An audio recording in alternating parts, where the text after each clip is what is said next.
The goal is to estimate the score function of the data distribution. And to achieve this goal, we assume there exists a score model, and the score model is a trainable vector-valued function that approximates the ground truth score function of the data distribution. So how can we train the score model? We need some objective to compare the vector field of a score model and the vector field of the ground truth score function.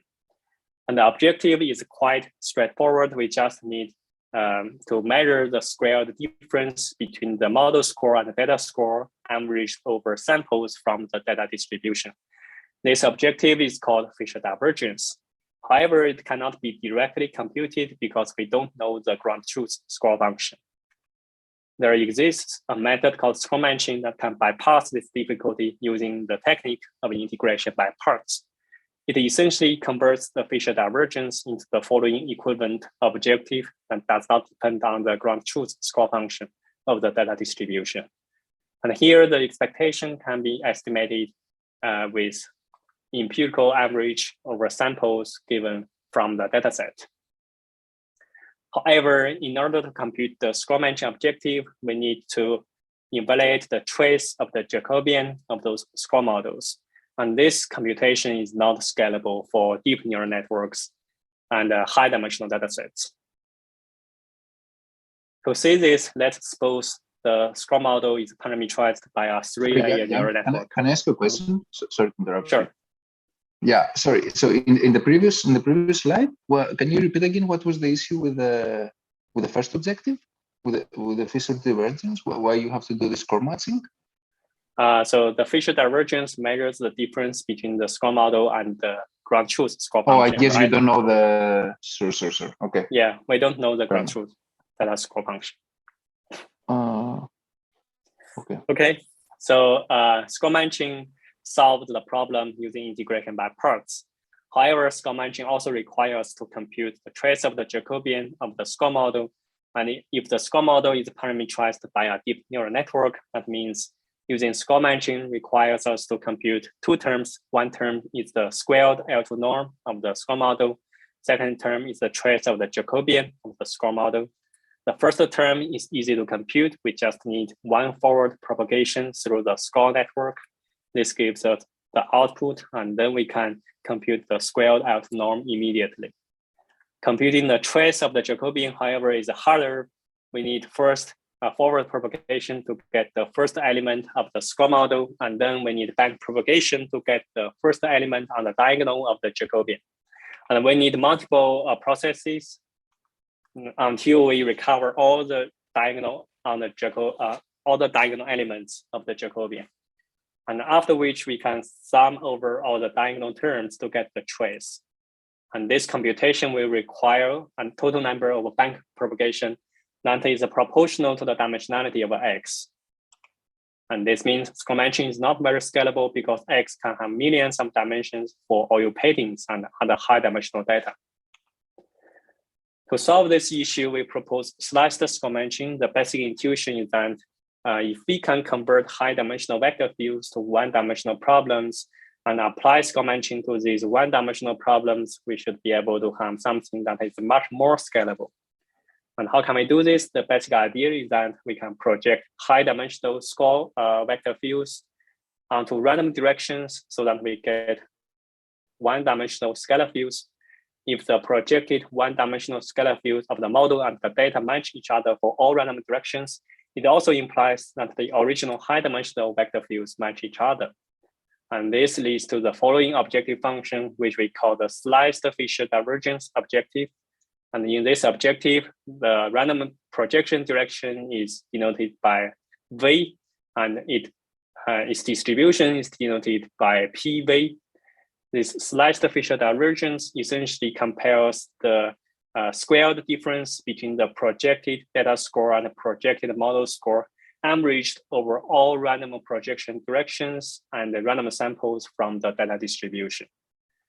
And we can play the same trick of integration by parts to obtain the following equivalent objective, which does not depend on the ground truth score function.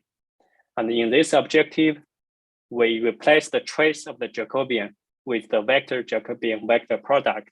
And this term is much more scalable to compute. To see this, we can first rewrite the vector Jacobian vector product into an alternative form given on the right-hand side. This alternative form can be easily computed. We first need one forward propagation to get the output of the score model. We can compute the inner product between V and the score model easily. This is equivalent to adding an additional neuron to the computational graph. We can do one bank propagation to get the gradient of the inner product, and we can compute the inner product between V and the gradient. So this whole computational procedure only requires one bank propagation. In contrast to score matching, this means sliced score matching is much more scalable. And here are some experimental results to show you the efficiency and performance of a sliced score matching. And here we train a deep genetic model to fit on some data set.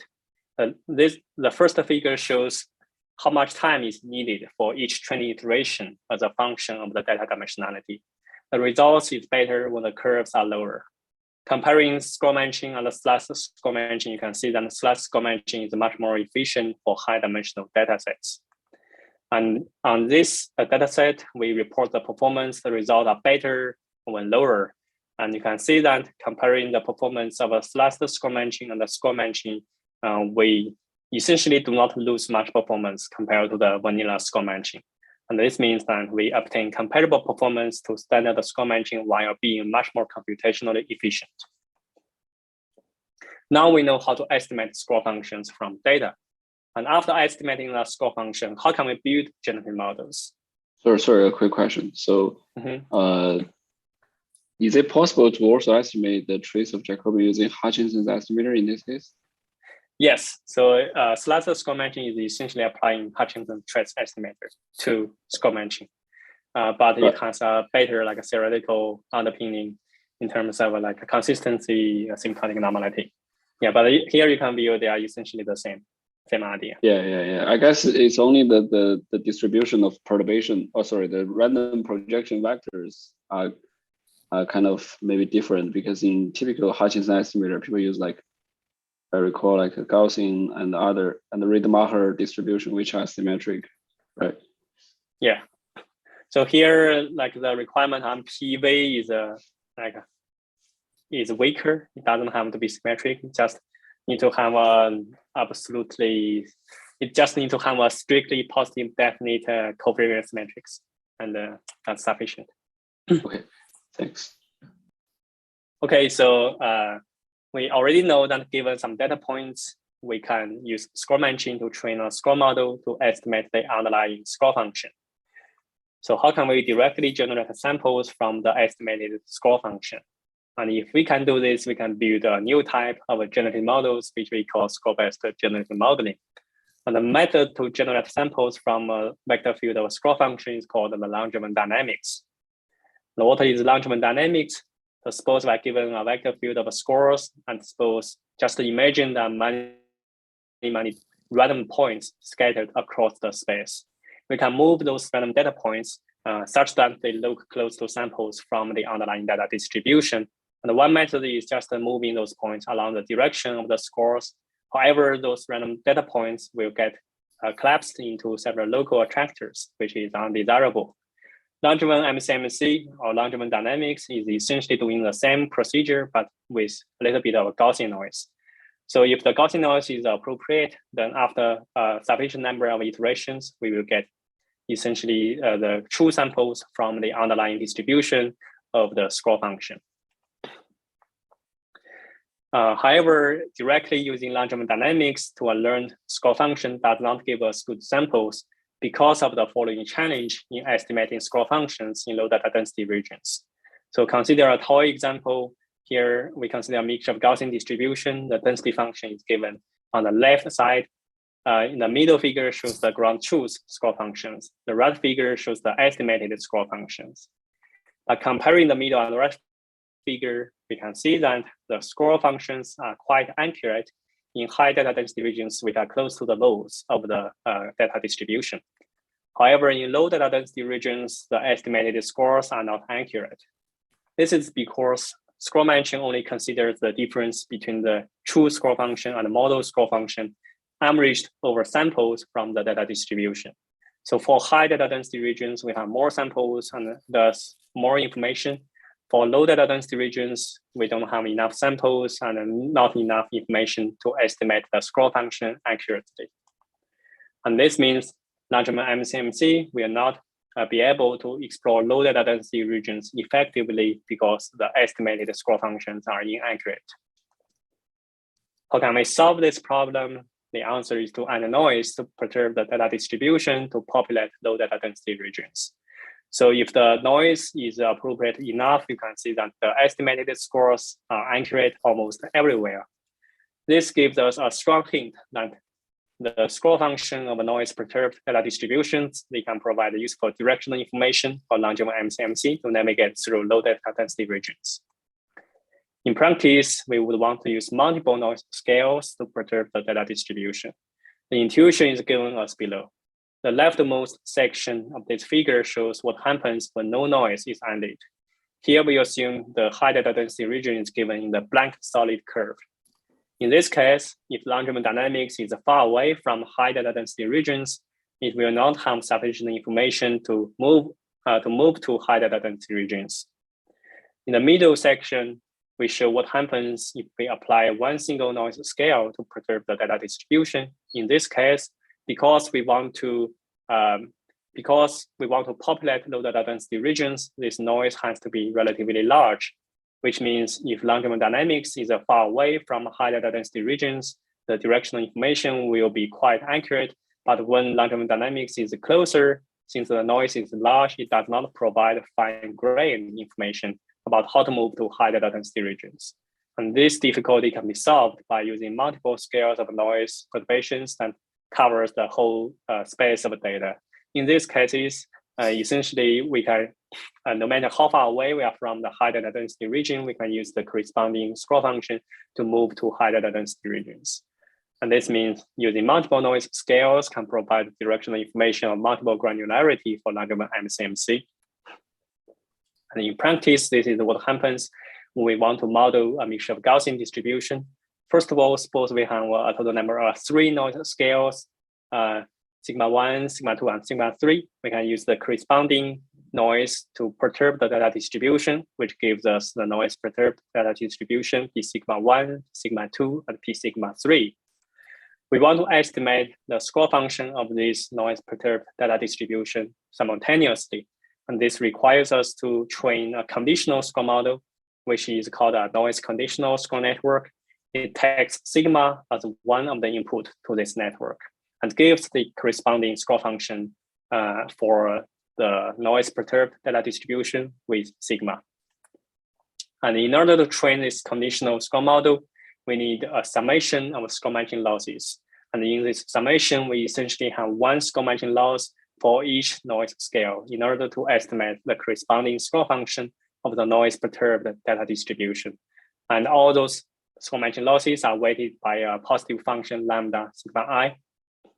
After minimizing this summation of score matching loss functions, we obtain our noise conditional score model, and we can use the following procedure to generate samples. First, we apply Langevin dynamics to sample from the distribution with the largest noise. In this case, we obtain samples, we transfer the samples as the initialization for sampling from the noise level that is slightly smaller. And we can continue this process until we obtain samples from the one with the smallest noise. And those samples will be viewed as samples from our noise conditional score model. This procedure is called annealed Langevin dynamics because it gradually anneals down the scale of the noise. And this is what happens when we apply this method to modeling realistic images. Essentially, we start from noise, we modify the images according to the score functions, and eventually obtain high quality samples.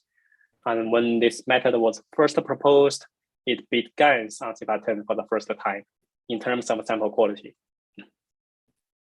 And the method can also be tuned to generate images of different domains, different topics with different resolutions. And in all the cases, it has comparable quality to GANs. And in our research, we have discovered that when using a larger number of noise scales, the performance can be better. So a natural question is, can we use an infinite number of noise scales for score-based generative modeling? And to gain some intuition, let's suppose the data distribution is a one-dimensional mixture of two Gaussian distributions.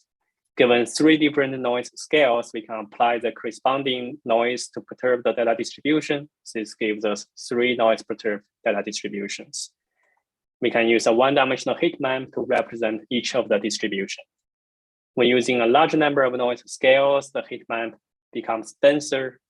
And eventually, when using an infinite number of noise scales, we will get a two-dimensional heat map. This two-dimensional heat map gradually converts P0, which is the data distribution, to P capital T, which is the noise distribution. And here we use a continuous variable T, which is a real number between 0 and capital T, to index each of the noise perturbed data distribution. And in order to use those infinite number of distributions for score-based generative modeling, we need some compact representation of such a large number of distributions.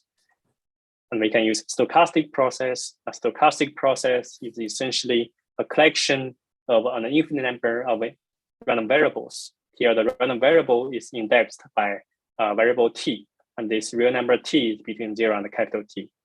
Because in a stochastic process, we have an infinite number of random variables, there will be an infinite number of distributions and correspond to those random variables.